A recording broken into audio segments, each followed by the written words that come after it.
नमस्कार साथियों, मेरा नाम एडवोकेट आनंद शर्मा है। जैसा कि आप सब सीएचओ साथी जानते हैं कि आप लोगों का एक बहुत ही प्रमुख मुद्दा माननीय जोधपुर हाई कोर्ट और माननीय जयपुर हाई कोर्ट में लंबित है, चल रहा है और हमारे द्वारा और बहुत सारे अन्य जो सीनियर अधिवक्ता हैं जयपुर में और जोधपुर में, उन्होंने उस मुद्दे को प्रमुखता से माननीय न्यायालय के समक्ष उठा रहे हैं। वह मुद्दा है आप लोगों के इंक्रीमेंट का और ज्वाइनिंग डेट का।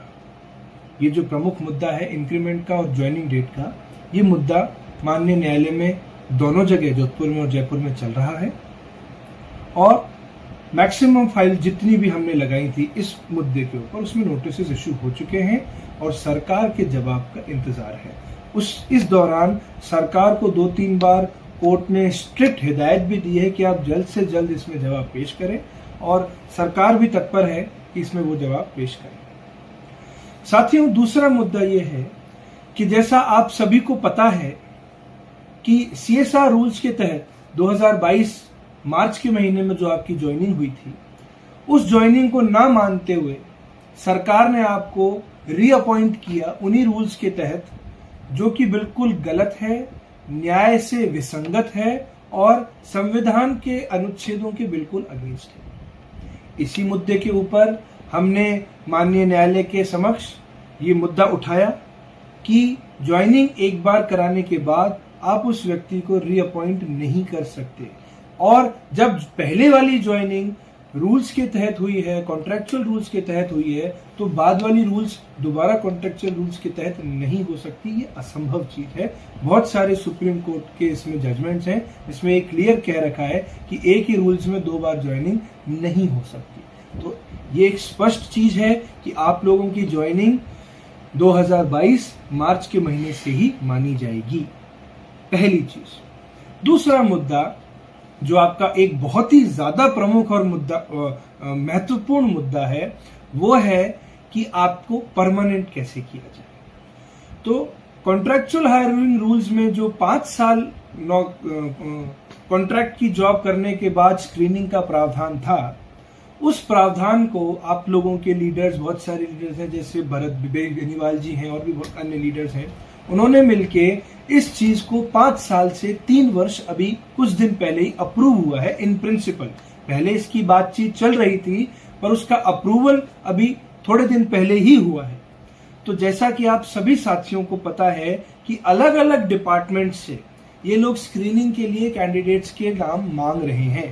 तो ये स्थिति, ये स्टेज वो स्टेज है कि हम इमरजेंसी के तौर पे जो हमारी 5-6 फाइलें बच गई थी कुछ कैंडिडेट्स की, जिसमें एक डॉक्यूमेंट की वजह से डिफेक्ट लग गया था, वो हमारे लिए एक बहुत ही ब्लेसिंग इन डिस्गाइज हो गया। ब्लेसिंग इन डिस्गाइज का अर्थ है कि हमारे लिए अच्छी बात थी कि उसमें डिफेक्ट लग गया, कि हमें अब वो टाइम मिल गया है कि हम वो स्क्रीनिंग के डॉक्यूमेंट्स को उन फाइलों में लगा सकते हैं और उस फाइल को रीड्राफ्ट करके प्रमुखता से ये मुद्दा उठा सकते हैं कि दूसरे डिपार्टमेंट्स के जो कैंडिडेट्स हैं, आप उनको 3 साल के अंदर स्क्रीनिंग के लिए कॉल कर रहे हैं, तो आप हमारे जो सीएचओ हैं, जो मार्च 22 में जिनकी नियुक्ति थी, उनको आप स्क्रीनिंग के लिए क्यों नहीं बुला रहे हैं। तो यहाँ एक इक्विटी का सिद्धांत डेवलप हो गया और इक्विटी के सिद्धांत के तहत हम कोर्ट में बहुत प्रमुखता से इस क्लेम को मांग सकते हैं।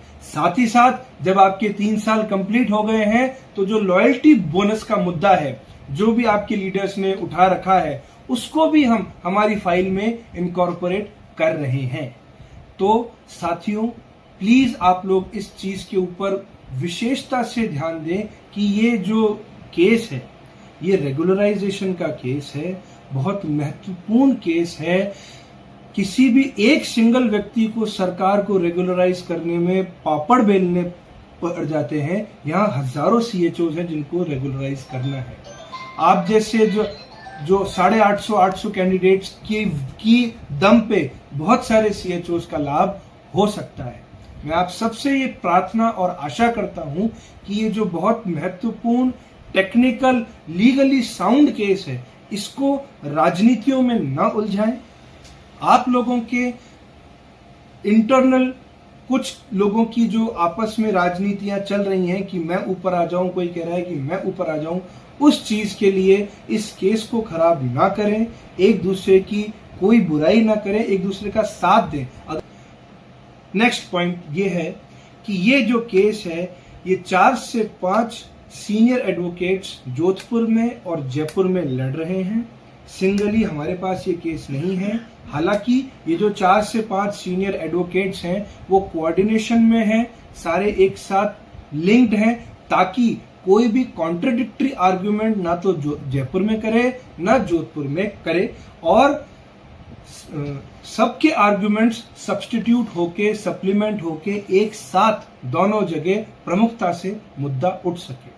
5 जो सीनियर एडवोकेट्स हैं उनके नाम मैं आपको अभी बोल देता हूं। श्री अरविंद कुमार शर्मा जो रिटायर्ड एडिशनल लॉ सेक्रेटरी हैं, वो इस केस को फाइट कर रहे हैं। दूसरा श्री सुरेंद्र स्वामी जो रिटायर्ड डिस्ट्रिक्ट जज हैं, वो इस केस को फाइट कर रहे हैं। तीसरा श्री राजेंद्र शर्मा जो रिटायर्ड जॉइंट एलआर हैं, वो इस केस को फाइट कर रहे हैं। चौथा अश्विनी पुरोहित जी जो जोधपुर में इस केस को फाइट कर रहे हैं, वो भी वहां सीनियर एडवोकेट हैं। और 5वां श्री शिव व्यास जी जो भी जोधपुर में इस केस को फाइट कर रहे हैं। ये 5 सीनियर एडवोकेट्स हैं जो इस केस को हमारे साथ साथ परस्यू कर रहे हैं इन कोऑर्डिनेशन। आप प्लीज इस बात को समझिए बहुत गौर से कि ये रेगुलराइजेशन का बहुत बड़ा मुद्दा है और एक लैंडमार्क केस है। ये कोई हल्का फुल्का नौकरी मिलने का या सस्पेंशन का या ट्रांसफर का केस नहीं है, ये रेगुलराइजेशन का केस है। जिंदगी भर की चीज आपके लिए है। ये बहुत ही इंपॉर्टेंट और टेक्निकली लीगली इसमें लीगल पॉइंट्स बहुत सारे हैं। तो इसमें प्लीज आप लोग सबसे हाथ जोड़ के मेरी विनती है, इस बहुत ही अच्छे केस को राजनीति का अखाड़ा ना बनाएं। आप लोगों की जो भी राजनीति है वो अपने स्तर तक रखें, पर्सनली रखें। एक दूसरे की काट करने की बजाय एक दूसरे का सहयोग करें। अगर आप लोगों को ऐसा लगता है, आप अपने लीडर से बात कीजिए, उसके पास जाइए। ऐसा कुछ नहीं है, एक भी केस, एक भी फाइल ऐसी नहीं है जिसको हमने परस्यू नहीं किया।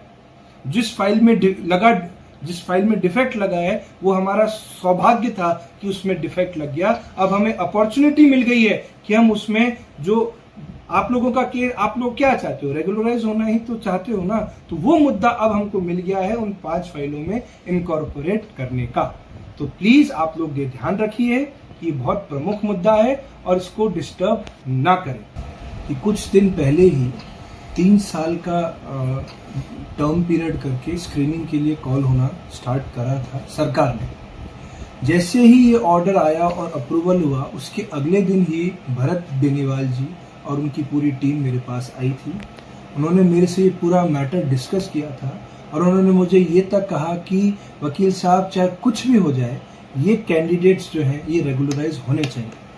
पिछले 5-7 दिन से डेली हम लेट नाइट तक बैठ के इन केसेस में जो रह गए थे डिफेक्ट के चक्कर में, उन केसेस में हम नए ग्राउंड्स को भरत जी के साथ और उनकी पूरी टीम के साथ बैठ के हम डिस्कस कर रहे हैं कि हम कौन कौन से पॉइंट्स उसमें डाल सकते हैं जिससे जो हमारा सबसे इंपॉर्टेंट मुद्दा है रेगुलराइजेशन का, उसको हम प्रमुखता से हर जगह, जोधपुर में भी, जयपुर में भी, और जितने भी एडवोकेट्स हैं वो सब इसको प्रमुखता से वहां रख सके। साथियों, आप सब लोग मेरी बात को एक ध्यान से सुने। जो व्यक्ति काम करता है, जो व्यक्ति लीडरशिप करता है, उससे गलतियां भी होती हैं। बिल्कुल पंकज जी से, चांदमल जी से गलतियां हुई हैं। मेरे से उनका संपर्क नहीं हो पाया, पर उसके रीजंस थे। आज पंकज जी हमारे पास आए हैं, उन्होंने बताया कि उनका ब्रेन का ऑपरेशन हुआ था। पर्सनल जो उनकी फैमिली में कोई प्रॉब्लम्स थी, इस चक्कर में वो मुझसे कम्युनिकेट नहीं कर पाए। हालांकि गलती थी ये, पर उसका रीजन था। पर कोई व्यक्ति अगर काम कर रहा है तो वो तकलीफ में भी आ सकता है। टांग खींचना बहुत आसान है, आप बिल्कुल चोर, उचक्का, लुच्चा कुछ भी बोल सकते हो उनको, आपका मुंह है, कुछ भी आप लिख सकते हो, पर रीजन जाने बिना टांग नहीं खींचो। गलती करी है तो उसको सुधारने का प्रयास करो। वो व्यक्ति अपना पेट्रोल खर्च करके आ रहे हैं, परेशान हो रहे हैं, आप लोगों का लोड ले रहे हैं, आपने तो सिर्फ एक स्क्रीनशॉट भेज दिया उनको। आपका क्या उससे मेहनत होगी आपकी पूरी? अगर केस में जीत होती है, आप भी तो रेगुलराइज होंगे। तो जब आप भी रेगुलराइज होंगे तो ड्यूटी तो आप लोगों की भी है। तो अगर आपके लीडर्स से आपका संपर्क नहीं हो पा रहा है या वो किसी प्रॉब्लम में है तो उनका साथ दीजिए, लड़ाई मत कीजिए। राजनीति का अखाड़ा में फिर बार बार इस चीज को रिपीट कर रहा हूं, इस केस को एटलीस्ट मत बनाइए। बाकी आप लोगों को जो करना है अपने स्तर पे वो खूब करिए। रही बात, मैंने एक मैसेज देखा उस पे अमाउंट्स चल रहे हैं कि पेंडिंग अमाउंट है, फलाना है, वो हम डील कर लेंगे। पेंडिंग अमाउंट्स इसलिए रख रखे हैं कि दूसरे एडवोकेट्स को भी तो हमको पे करना है। पर अंकज जी लेट हो गए हो, हमारा संपर्क इनसे थोड़ा लेट हो गया हो, पर अमाउंट्स जो हैं वो बहुत सारे एडवोकेट्स को डिस्ट्रीब्यूट हो चुके हैं और अब होंगे भी, जो अलग अलग एडवोकेट्स के पास है। 68 कैंडिडेट की फाइल जोधपुर में है, एक 34 के नाम से एक और है जोधपुर में। 2 फाइलें जो मैंने आपको अश्विनी पुरोहित और शिव व्यास जी जो वहां के सीनियर एडवोकेट्स उनका नाम लिया, उन दोनों के पास है पूरे। आप लोग एक चीज इमेजिन करके देखिए, आप लोगों ने खूब सारे एडवोकेट्स देखे होंगे, कई जगह आपने और भी केस लगाए होंगे। आज तक क्या किसी एडवोकेट ने इतनी डिटेल में और इतनी ट्रांसपेरेंसी के साथ कोई चीज बताई है? हमारा काम केस लड़ना है, हमारा काम आप लोगों की राजनीति के अंदर उलझना नहीं है। आप इस तरह के मेरे को स्क्रीनशॉट्स देखने को मिले, इस तरह के चैट्स मुझे देखने को मिले जिसमें आप लोग इतनी गलत गलत बातें बोल रहे हैं। सीएचओ के बॉन्ड का केस हमने लड़ा, लोगों को रिलीफ दिलाया, सीएचओ को हमने बोनस दिलाए, सीएचओ जो पीएच के कैंडिडेट्स थे उनके ट्रांसफर्स हमने कराए। भरत भाई साहब ने मिलकर हमारे साथ इतने केसों में काम किया और आप लोग इस प्रकार से डील कर रहे हैं। इस केस में जो एक बहुत महत्वपूर्ण केस है, वो जो केसेस हुए थे वो भी हमने किए थे, बाहर से तो कहीं से आए नहीं थे। और एक भी केस हम नहीं हारे आज तक, खास करके सीएचओ से जो भी रिलेटेड है। और इस केस में आप ऐसा रायता कर रहे हैं, हाहाकार कर रहे हैं कि आफत आ रही है। कि टोटल 850 के आसपास कैंडिडेट्स हमारे पास हैं, जिसमें से 450 कैंडिडेट्स की जो फाइल है वो पहले ही लग चुकी थी, जिसमें इंक्रीमेंट का मुद्दा और ज्वाइनिंग डेट का था मुद्दा। और जो फाइलें बाकी रह गई थी उसमें हम लोग, आप जैसा कि मैंने आपको अभी पहले भी बताया कि हम स्क्रीनिंग का मुद्दा प्रमुखता से उठा रहे हैं। जितनी भी फाइल है 850 कैंडिडेट्स की, वो सारी फाइलें अलग अलग एडवोकेट्स के पास हैं, जिन एडवोकेट्स के मैंने आपको नाम लिए। ये सिर्फ इसीलिए किया गया था कि ट्रांसपेरेंसी रहे, डाइवर्सिफिकेशन रहे और एक टीम एफर्ट्स के साथ 5 से 7 हाईली क्वालिफाइड ब्रेन्स इस इंपॉर्टेंट मुद्दे पे काम कर सके। सीनियर एडवोकेट्स हैं, एक साथ उनको रखना बहुत इंपॉर्टेंट है। एक भी कॉन्ट्रडिक्टरी आर्ग्यूमेंट अगर हो गया तो वो हमारे खिलाफ जाती है चीज। इसलिए एक टीम एफर्ट है, और ये सिर्फ एडवोकेट्स की टीम का एफर्ट नहीं है, ये पूरे सीएचओ जिनको भी रेगुलराइज होने की इच्छा मन में है, ये उन सबका टीम एफर्ट है। ये आप सब लोग मेरी बात बहुत गौर से और बहुत ध्यान से मेरी बात को सुने। इस केस में भरत बेनीवाल जी का भी मेरे पास फोन आया था, वो मुझसे मिलके भी गए थे। उन्होंने इस केस को पूरी प्रकार से अपने हाथ में ले लिया है। उनकी पूरी team including Bharat ji case के स्तर पे तो मेहनत कर ही रहे हैं, हमको ग्राउंड्स और हमको फैक्ट्स और जो इम्पोर्टेंट डॉक्यूमेंट्स है वो प्रोवाइड कर ही रहे हैं। साथ साथ डिपार्टमेंट के जो स्तर पे भी वो पुरजोर कोशिश ये कर रहे हैं कि सरकार के जो रिप्लाईज आए उसमें सीएचओ का पक्ष रखा जाए। सरकार कोई भी एक्शन अगर ले, कोई भी चीज, कोई भी अगर स्टेप ले, उसमें सीएचओ को कंसिडर किया जाए। तो प्लीज आप लोग पैनिक ना करें। सबसे पहली चीज कि आज हमने केस लगाया और कल हम रेगुलराइज हो जाएंगे, प्लीज ये ना करें। कोर्ट है, मुकदमा है, समय लगता है, जीत निश्चित है, समय लगेगा, पेशेंस रखना पड़ेगा। पैनिक क्रिएट ना करें, राजनीति का अखाड़ा ना बनाएं, आपस में ना लड़ें कि तू अच्छा है या मैं खराब, ये बिल्कुल ना करें। किसी को भी अगर डाउट है, आपके 2 लोग हैं, पंकज यादव, चांदमल रेगर, उनसे आप संपर्क में रहें, लगातार संपर्क में रहें। वो फोन नहीं उठाएं, उनके घर जाए, क्योंकि उन्हीं के ऊपर आपने जिम्मेदारी सौंपी है और वो लोग कोशिश कर रहे हैं। पर ये ना करें कि मैंने मैसेज देखा, पंकज जी ने मुझे मैसेज दिखाया, वो अतिशयोक्ति था। अगर कोई बात थी आपस में बैठ के भी सुलझाई जा सकती थी वो बात। ऐसा ना करें और केस को ना खराब करें। बाकी जो भी बात है पंकज जी आपको बताएंगे।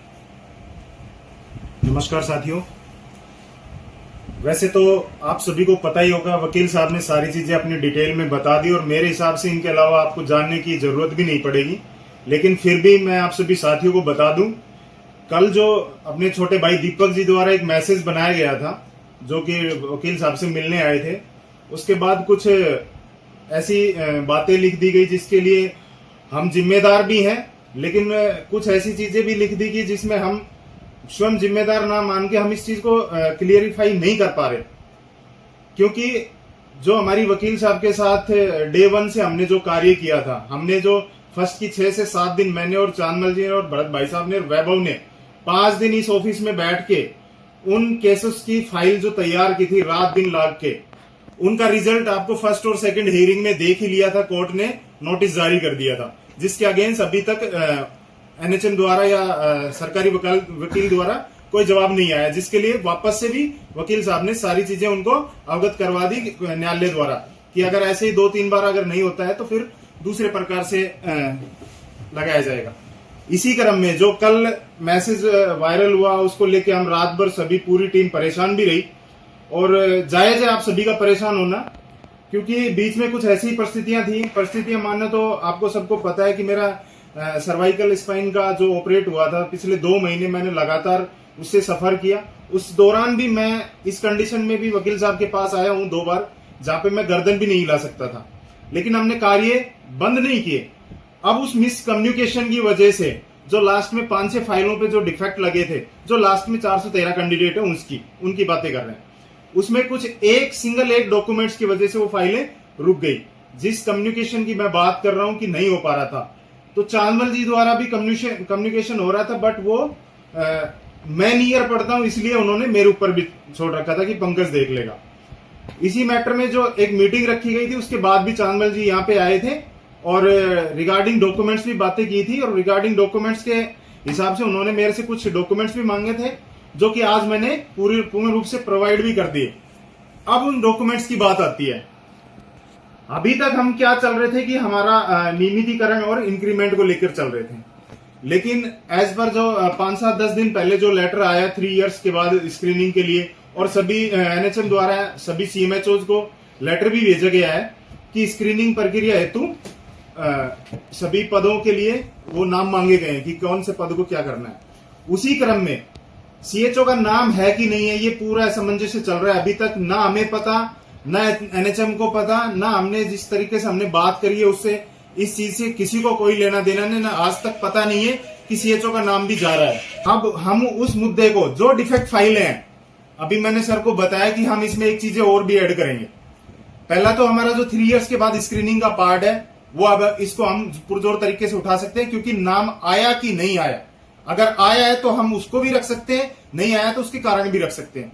ये चीज होगी। दूसरा, हम इसी के अंदर एक चीज और मर्ज कर दें, अपना जो 3 इयर्स के बाद लॉयल्टी बोनस वाला। तो ये 2 चीजें हमने क्लियर की है।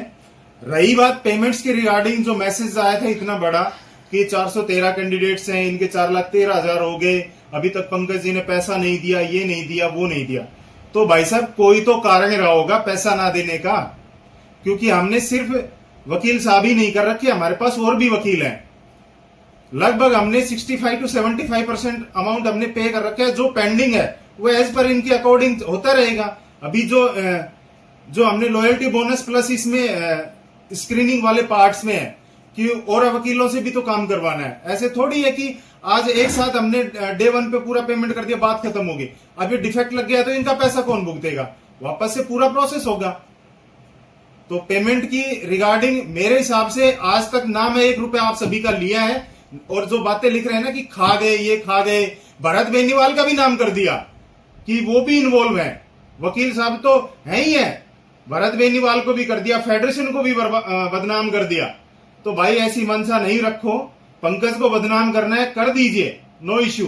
1 रुपए नहीं खाया है, ना खाऊंगा और ना खाने दूंगा कोर्ट केस के नाम से, ठीक है। दूसरी चीज, पर्सनल इश्यूज है, पर्सनल मैं जो भी करूं वो मेरी बात है। लगातार 1 साल तक कंटिन्यूस प्रयास रहे और कोई ऐसा प्रयास नहीं गया कि हमारा काम नहीं हुआ हो। हालांकि काम होते हैं, टाइम भी लगता है, सारी चीजें होती है, लेकिन हमने ऐसा नहीं किया कि हमने असफल रहे। लेकिन कुछ ऐसे साथी हमारे इस फेडरेशन में घुसे या फिर हमारे अंदर आए, जो बीच में आके राजनीति घुमाई, फेडरेशन को लगा लो या पंकज को लगा लो या भरत बेनीवाल को लगा लो, ठीक है। क्या उन 3-4 साथियों के कारण हम पूरे इस ब्रांड को, इस फेडरेशन को खत्म कर दें? जो इन्होंने साजिश रची और ये रचते हुए आज हम इस मुकाम पे आ गए कि आज हमें वकील साहब जस्टिफाई कर रहे हैं, हम जस्टिफाई कर रहे हैं। अरे कौन वकील इतनी बातें बताता है? तुम्हारे डॉक्यूमेंट्स लेगा और कहेगा जाओ पैसे देके, कोई नहीं करता इतनी बातें, और वो आज जस्टिफाई कर रहे हैं। वो आज हमें ये सिखा रहे हैं कि तुम लोग अपने फेडरेशन में या अपने संगठन में राजनीति मत करो। ये 2-4 साथी आ गए और उनको हमारे बीच में घुसा लिया, उन्होंने घुसा लिया तो वो एक दूसरे को समझाने लग गए आज। और अब जब सब कुछ हो गया तो तीसरे संगठन की तैयारी कर दी। और जब तीसरे संगठन को, परसों की बात है, जब हमने उस तीसरे संगठन जो संघर्ष समिति बनाई उसके अकॉर्डिंग हमने एक अच्छा सा मैसेज डाला। 26-27 तारीख की बात है, मैंने एक मैसेज डाला, अपनी राय रखी। उस राय के ऊपर तो कोई कार्य नहीं हुए, और जिस दिन हमारे फेडरेशन वाले सभी साथियों ने इस्तीफा दिया तो आज वो फेडरेशन संघर्ष समिति मींस फेडरेशन ने उसको बहिष्कार कर दिया। ऐसे कैसे कर दिया भाई? बहिष्कार किया है आपकी वजह से, आपके कारणों की वजह से, आपकी पॉलिटिशियन की वजह से, आपने जो पॉलिटिक्स हमारे साथ की, हमारे संगठन में आके और घुस के। ऐसा नहीं चलेगा। फेडरेशन अब भी ब्रांड है, सबसे मजबूत संगठन है, भरत बेनीवाल भी ब्रांड है, ये आप अच्छे से जान लो। और पंकज यादव इस संगठन में रहे ना रहे, पद हो या ना हो, ना कोर्ट केस को छोड़ूंगा।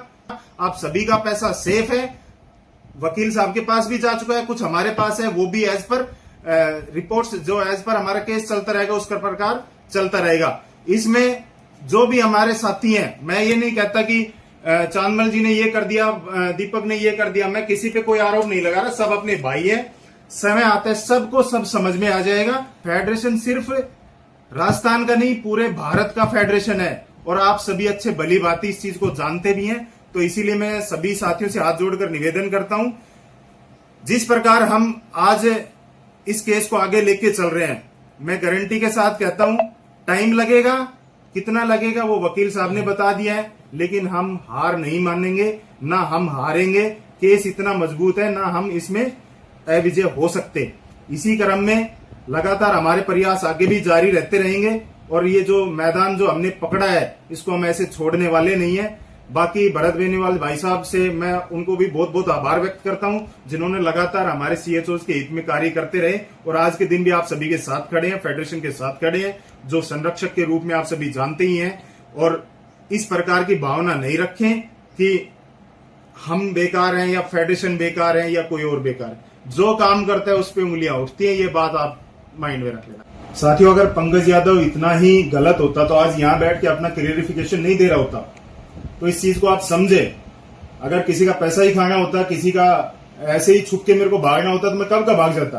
क्या 1, 2, 4, 5 लाख रुपए के लिए मैं छुप के भाग जाऊंगा? क्या मेरा परिवार नहीं है?